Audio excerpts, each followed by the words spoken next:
ప్రపంచవ్యాప్తంగా సంచలనం కలిగించిన ఒక ఘటన తాజాగా చోటు చేసుకుంది.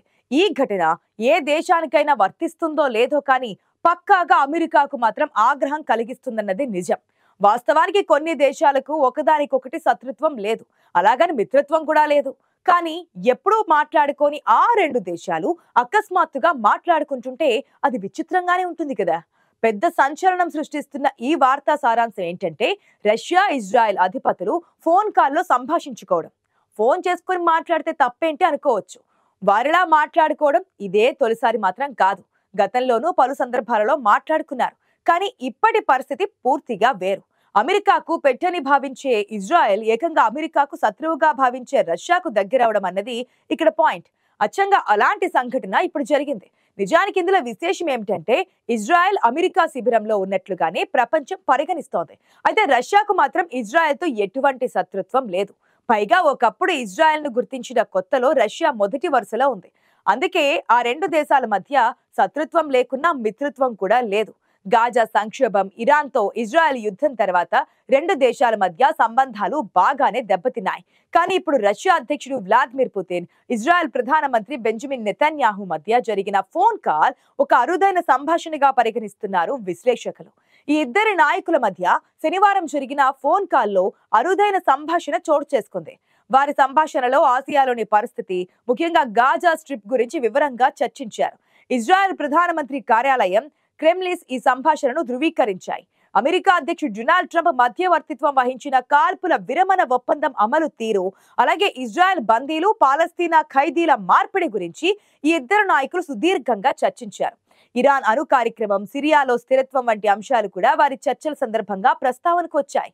ఇజ్రాయెల్ ప్రధానమంత్రి కార్యాలయం ఈ ఫోన్ కాల్ ను పుతిన్ మొదలుపెట్టారని, ఈ సంఘటనను క్రెమ్లిన్ రెండు వైపుల మధ్య గణనీయమైన సంప్రదింపులుగా అభివర్ణించింది.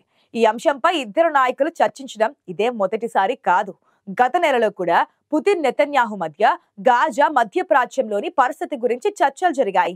ఆ సమయంలో పాలస్తీనా సమస్యకు సమగ్ర పరిష్కారం కోసం రష్యా తన మద్దతును పునరుద్ఘాటించింది.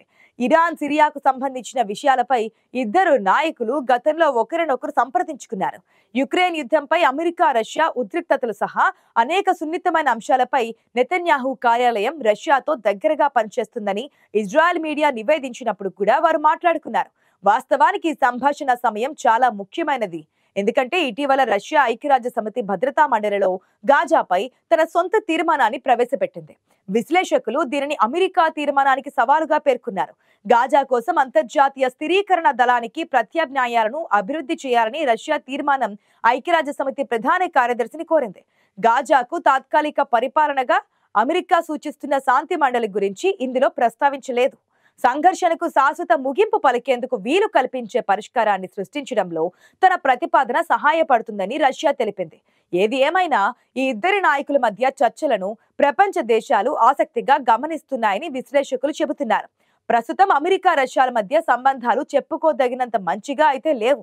అమెరికా అధ్యక్షుడు డొనాల్డ్ ట్రంప్ తన దారికి రాని దేశాలపై ఎడాపెడా టారిఫ్లు విధిస్తూ బెదిరింపులకు దిగుతున్నారు.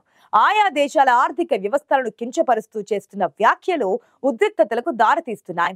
తను బహిరంగంగా రష్యాను బెదిరిస్తున్నా లోపల రష్యా అధ్యక్షుడిని తెగ గౌరవిస్తున్నారు. అదేం మ్యాజిక్కో గాని పుతిన్ తనకు మిత్రుడని చెప్పుకుంటూ ఉంటారు. అందుకు కారణం గురించి వివిధ రకాలుగా సోషల్ మీడియా కథనాలు ప్రచారంలో ఉన్నాయి. ఎప్స్టీన్ ఫైల్స్ కు సంబంధించిన కీలక వీడియో ఆధారాలు పుతిన్ వద్ద ఉన్నాయని, వాటిని బయట పెడితే ట్రంప్ పరిస్థితి అగమ్య గోచరం అవుతుందని సోషల్ మీడియాలో ప్రచారం జోరుగా సాగుతోంది. మొన్నటి అలాస్కాలో ఎంకరేజ్ సమావేశ సమయంలో తను పుతిన్ ముందు మోకరిల్లిన విషయం అందుకు ఉదాహరణగా నిలుస్తుందని చెబుతున్నారు. పుతిన్ రాక సందర్భంగా స్వయంగా తానే ఎదురెళ్లి ఆహ్వానించిన ట్రంప్ బాడీ లాంగ్వేజ్ ను దగ్గరగా పరిశీలించిన వారికి ఆ విషయం బాగా అర్థమవుతుందని అంటున్నారు. పైగా ఇప్పుడు రష్యాపై పూర్తి స్థాయి సుంకాలకు తెగబడ్డారు డొనాల్డ్ ట్రంప్. రష్యా నుంచి చమురు, రక్షణ ఉత్పత్తులను కొనుగోలు చేస్తున్నందుకు భారత్ పై 25% సుంకాలు విధించడమే కాకుండా భారత్, రష్యాలవి డెడ్ ఎకానమీలని వ్యాఖ్యానించారు. దీంతో రష్యా, అమెరికాల మధ్య మొదలైన వాగ్యుద్ధం చిలికి గాలివానలా మారింది. చివరాఖరకు అది అణుయుద్ధ పరిస్థితులకు దారితీస్తోంది. తమ వద్దనున్న డెడ్ హ్యాండ్ ను గుర్తుపెట్టుకోవాలని రష్యా మాజీ అధ్యక్షుడు దిమిత్రీ మెద్వెదేవ్ హెచ్చరించారు. డెడ్ హ్యాండ్ అంటే ప్రచ్ఛన్న యుద్ధ కాలంలో సోవియట్ యూనియన్ లో భాగంగా ఉన్న రష్యా డెడ్ హ్యాండ్ పేరిట అణు వ్యూహాన్ని రూపొందించింది.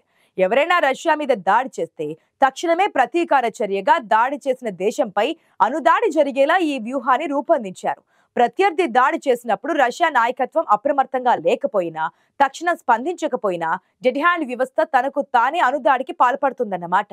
అంటే ఇది అణ్వాయుధ సామర్థ్యం అని అర్థం చేసుకోవచ్చు. దీనికి బదులుగా ట్రంప్ 2 అణు జలాంతర్గాములను రష్యాకు సమీపంలో మోహరించడంతో ఒక్కసారిగా ఆసియా, ఐరోపా దేశాల్లో ఉద్రిక్తత పరిస్థితులు నెలకొన్నాయి. ప్రస్తుతం ఇది ఆ 2 దేశాల మధ్య ఉన్న పరిస్థితి. ఇక అమెరికా, ఇజ్రాయెల్ విషయానికి వస్తే, ఇజ్రాయెల్ పశ్చిమాసియాలో ఒక చిన్న ల్యాండ్ లాక్డ్ దేశం. విస్తీర్ణం పరంగా చూస్తే తెలంగాణలో 4వ వంతు కూడా ఉండదు. సరిగ్గా చెప్పాలంటే ఉమ్మడి ఖమ్మం జిల్లా కంటే చిన్నది.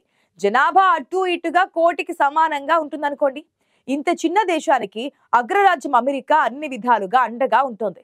గతంలో ఇరాన్ పై దాడి చేయొద్దంటూ ఇజ్రాయెల్ ను వారించిన ట్రంప్ అదే ఇజ్రాయెల్ కు మద్దతుగా ఇరాన్ పైకి యుద్ధ విమానాలను కూడా పంపించారు. ఈ ప్రేమ వెనుక కారణం ఆసక్తికరంగా ఉంటుంది. బ్రిటన్, అమెరికా, సోవియట్ రష్యాల మద్దతుతో యూదులకు ప్రత్యేక దేశంగా ఇజ్రాయెల్ ఏర్పాటైంది. ఐక్యరాజ్య సమితి కూడా గ్రీన్ సిగ్నల్ ఇవ్వడంతో 1948లో ఇజ్రాయెల్ స్వతంత్ర దేశంగా ఏర్పాటైంది. అయితే ఇజ్రాయెల్ ఏర్పాటు కావడం అరబ్ దేశాలకు మొదటి నుంచి ఇష్టం లేదని చెప్పొచ్చు. ఈ ప్రాంతం కోసం అరబ్బులైన పాలస్తీనియన్లు, యూదులైన ఇజ్రాయేలీల మధ్య ఆధిపత్య పోరే దీనికి కారణం. 1967లో తన పొరుగున ఉన్న అరబ్ దేశాలైన ఈజిప్ట్, జోర్డాన్, సిరియాలతో ఇజ్రాయెల్ ఏకకాలంలో యుద్ధం చేయాల్సి వచ్చింది. ఈ యుద్ధంలో గెలిచిన Israel Gaza strip, west bank, east Jerusalem, Golan heights లాంటి ప్రాంతాలను తన ఆధీనంలోకి తెచ్చుకోగలిగింది. యుద్ధంలో అరబ్ దేశాలపై ఆధిపత్యం చెలాయించడంతో అమెరికాకు ఇజ్రాయెల్ చేరువైంది. మధ్యప్రాచ్యం లేదా మిడిల్ ఈస్ట్ అని ఎక్కువగా వాడుకలో ఉన్న పశ్చిమాసియాపై పట్టు నిలుపుకోవడానికి అమెరికాకు ఇజ్రాయెల్ అవసరమైంది. దీంతో నాటో ఇతర ప్రధాన మిత్ర దేశంగా ఇజ్రాయెల్ ను అమెరికా గుర్తించింది. ఫలితంగా ఇజ్రాయెల్ కు అమెరికా నుంచి గణనీయమైన రక్షణ, ఆర్థిక, సాంకేతిక ప్రయోజనాలు లభిస్తున్నాయి. ఇజ్రాయెల్ కు అమెరికా ఏటా అందించే సైనిక సాయం విలువ $1 బిలియన్ ఉంటుంది. ఇజ్రాయెల్ చాలా చిన్న దేశమే అయినప్పటికీ టెక్నాలజీ, నిఘా లాంటి విషయాల్లో ఆ దేశం చాలా ముందంజలో ఉంది. ఐరన్ డోమ్ సిస్టమ్ లాంటి క్షిపణి రక్షణ వ్యవస్థలు, మానవరహిత డ్రోన్లు, నిఘా వ్యవస్థలు, టన్నెల్ డిటెక్షన్ టెక్నాలజీ లాంటి అత్యాధునిక ఆవిష్కరణలు ఇజ్రాయెల్ బలానికి నిదర్శనం. ఇజ్రాయెల్ డెవలప్ చేసినటువంటి డిఫెన్స్ టెక్నాలజీలను అమెరికా వాడుకుంది. మెక్సికో సరిహద్దుల్లో డ్రగ్స్ అక్రమ రవాణాను కీలకంగా మారినటువంటి సొరంగాలను ఇజ్రాయెల్ టన్నెల్ డిటెక్షన్ టెక్నాలజీ సాయంతోనే అమెరికా గుర్తించగలిగింది. పశ్చిమాసియాలో అమెరికా ఆధిపత్యం చెలాయించడం ఇరాన్ కు ఇష్టం లేదు. ఇరాన్ క్షిపణి పరీక్షలు చేపడుతుండడం, అణ్వస్త్రాలను సమకూర్చుకునే దిశగా ముందుకు సాగుతుండడం అమెరికాకు ఏ మాత్రం నచ్చని వ్యవహారం. దీంతో పశ్చిమాసియాలో ఇరాన్ దూకుడును అడ్డుకోవడానికి అమెరికా ఇజ్రాయెల్ ను ఉపయోగించుకుంటోంది. అలాంటిది ఇప్పుడు ఇజ్రాయెల్ రష్యాకు దగ్గరవుతుండడం సహజంగానే అమెరికాకు నచ్చకపోవచ్చు.